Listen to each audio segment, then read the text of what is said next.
ആർക്കാണ് അല്ലാഹു ആ നരകത്തിന്റെ ചെരുവ് വച്ചിരിക്കുന്നത്? ലിൽ മുസല്ലീൻ, നമസ്കരിക്കുന്നവർക്കാണ്. അല്ലദീന ഹും അൻ സ്വലാത്തിഹിം സാഹൂൻ, നമസ്കാരത്തെ അശ്രദ്ധമായി കാണുന്നവരാണ്, നമസ്കാരത്തെ നിസ്സാരമായി കാണുന്നതായ തലമുറയാണ്.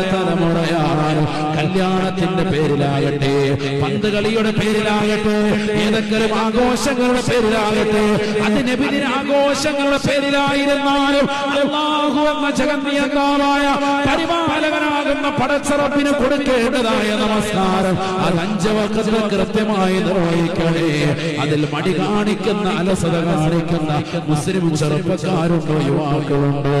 അവർക്ക് വൈരന്ന നരകമാണ്.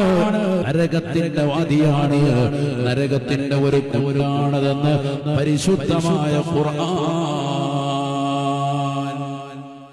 അല്ലാഹു നമ്മളെ കാക്കുമാറാവട്ടെ.